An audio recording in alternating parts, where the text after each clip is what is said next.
पक्ष में है। और मध्य प्रदेश में आपने देखा कि उसका लाभ भी किसानों को मिल रहा है। पिपरिया का उदाहरण आपके सामने है। कॉन्ट्रैक्ट फार्मिंग में 3,000 रुपया धान बेचना तय हुआ और बाद में व्यापारी ने आनाकानी की तो हमारे एसडीएम ने बुला के और फिर 3,000 रुपये का रेट दिलवाया इस कानून के तहत। मेरा आपसे ये कहना है कि इस बीच हम में से हर एक मंत्री एक एक प्रेस कॉन्फ्रेंस का आयोजन जरूर करे। अपने अपने गृह जिले में करिए, कोई उपयुक्त स्थान आप देखें। कई मंत्री हमारे बोल रहे हैं, हमको सारे तथ्य किसानों के सामने रखना चाहिए। ये क्रांतिकारी कानून किसानों की जिंदगी बदलेंगे। प्रधानमंत्री श्रीमान नरेंद्र मोदी जी ने लॉन्ग टर्म प्लानिंग की है किसानों की आय दुगना करने की, और इसलिए हमको इनके पक्ष में पूरी ताकत के साथ बोलना है। आज हम किसान सम्मेलन प्रारंभ कर रहे हैं। दूसरे, तेज गति से हम लोग काम कर रहे हैं और कई नए इनिशिएटिव हमने लिए हैं। अभी किसानों के कल्याण के लिए 18 दिसंबर 2020 को हम जो राहत की राशि है, जो पिछली बार कांग्रेस की सरकार खा गई थी, लेकिन हमने किसानों को वचन दिया कि हम राहत की राशि किसानों के खाते में डालेंगे, और उसी के तहत हम 18 तारीख को लगभग 35,50,000 किसानों के खाते में 1,600 करोड़ रुपया डालेंगे। अभी जो कुल राहत की राशि बनती है उसके एक हिस्से को हम डालेंगे। इसके बाद जैसी व्यवस्था होगी दूसरा भी इस पर डालेंगे। हाँ, इसी साल का लॉस है। जो इसी साल का जो नुकसान हुआ है सोयाबीन वगैरह का, उसका पैसा देंगे। कांग्रेस ने पिछले साल नहीं दिया था, हम देंगे। और आप में से प्रत्येक से मेरा आग्रह है, निर्देश है कि मुख्य कार्यक्रम करेंगे विदिशा में, जहां मैं खुद रहूंगा, लेकिन आपको ये जिलों के नाम आपको भेज रहे हैं। इनमें से किसी न किसी जिले में रहना है। यहां से सीएमओ कोऑर्डिनेट कर लेगा, कृषि मंत्री कमल पटेल जी होंगे, वो कोऑर्डिनेट कर लेंगे कि कौन मंत्री, कमल पटेल है क्या? हाँ, कौन मंत्री कहां जाएंगे तय कर देंगे, चर्चा करके उनसे। लेकिन अलग अलग स्थानों पे उसका स्वरूप ये रहेगा कि पहले अगर स्थानीय विधायक हैं तो वो बोलेंगे, सांसद अगर है तो वो बोलेंगे, और फिर मंत्री जी बोलेंगे, और फिर मेरा भाषण होगा।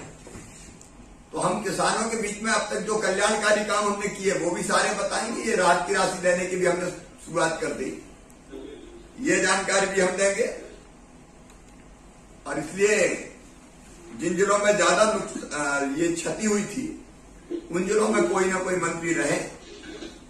कृषि मंत्री जी सीएमओ के साथ माननीय मंत्रीगणों से चर्चा करके इसको तय कर देंगे। 4 जनवरी को मैंने कलेक्टर, कमिश्नर, एसपीआईजी कॉन्फ्रेंस की थी, और हर महीने 1 करूंगा दिन भर चली थी।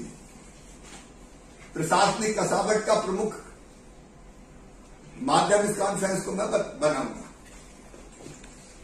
उसमें अब हमने ये तय किया है कि जब संबंधित विभाग का विषय रहे तो मंत्री जी भी उस विभाग को उपस्थित रहे, क्योंकि उनके सामने बात होनी चाहिए। बाद में तो चीजें उन्हीं को एग्जीक्यूट करवानी है नीचे। तो अगली 4 जनवरी को होगी, ये 9 दिसंबर को हुई थी। तो 9 दिसंबर को जिस विभाग के जो दिशा निर्देश दिए थे मैंने, और जो काम पूरा करना है, वो आपके पास आएंगे, और आपको उन दिशा निर्देशों का अक्षरशः पालन विभाग में करवाना है। सुशासन का अपना भगीरथी प्रयत्न है ये। अगली कॉन्फ्रेंस 4 जनवरी को होगी, तो उसमें जो संबंधित हमारे मंत्री हैं, सबकी जरूरत नहीं है, लेकिन जिनके विभाग कॉन्फ्रेंस के लिए लेंगे, जैसे मनरेगा की क्रियान्वयन की समीक्षा होगी तो पंचायत ग्रामीण विकास मंत्री रहेंगे। रोजगार मूलक योजनाओं के क्रियान्वयन की बात करेंगे तो एमएसएमई और बाकी संबंधित विभाग रहेंगे, जिसमें महिला सेल्फ हेल्प ग्रुप भी आएगा। प्रधानमंत्री शहरी पथ विक्रेता और मुख्यमंत्री ग्रामीण पथ विक्रेता योजना का क्रियान्वयन रहेगा। तो संबंधित दोनों अर्बन डेवलपमेंट विभाग और पंचायत ग्रामीण विकास आएंगे। नगरीय क्षेत्रों में स्वच्छता सर्वेक्षण का विषय रहेगा, तो नगरीय विकास मंत्री आएंगे। गौशालाओं के संचालन प्रबंधन की समीक्षा होगी, तो पशुपालन विभाग आएगा। खनिज के अवैध उत्खनन की रोकथाम का विषय होगा, तो खनिज मंत्री जी आएंगे। तो ऐसे करके सबके पास जो संबंधित मंत्री भेजेंगे, उतने समय कम से कम उन मंत्रियों को उपस्थित रहना है, ताकि हम हर एक चीज के भागीदार भी बने और चीजें ढंग से नीचे पहुंचे, इसके लिए हम प्रयत्नरत रहें।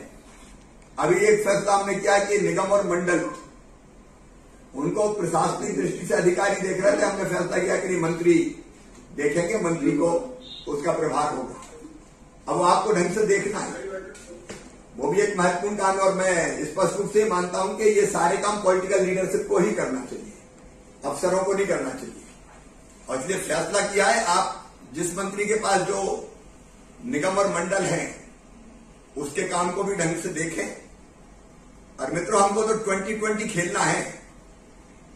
इस समय सरकार का मूड देख रहे हैं आप, दिनों रात हम काम कर रहे हैं। सारे माफियाओं को जड़ से उखाड़ने का फैसला किया है, छोड़ना नहीं है किसी को। तो ये कार्रवाइयां भी अपनी युद्ध स्तर पर जारी है, चलेंगी, कोई कसर नहीं छोड़ेंगे इसमें।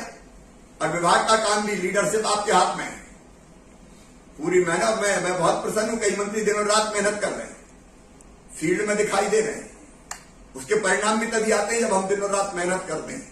तो लीड हमको करना है, अफसर हमारे पीछे चलेंगे, लेकिन आप निर्भय होकर लीड कीजिए। साफ सुथरा विभाग चले, कोई गड़बड़ ना हो, वो ड्यूटी आपकी है। और बारीक नजर रखना, पैनी नजर, नहीं तो जरा भी नजरें हटी और दुर्घटना घटी। तो वो जरूर हम सबका काम है कि नीचे तक बारीक चीज हम देखें और ठीक से अपने विभाग का संचालन करके आत्मनिर्भर मध्य प्रदेश के टारगेट्स को हम पूरा करें। वो आपके काम है, आपके अफसरों से आप काम करवाइए, वो भी लगे हैं। और इसलिए कैसे कब क्या होना है उसकी टाइमलाइन तय, वो पूरा करवाना भी आपका काम है। आज की हमारी ये कैबिनेट हम थोड़ी संक्षिप्त ही करेंगे, क्योंकि अभी सम्मेलन भी है हमारे किसानों के, तो इसको हम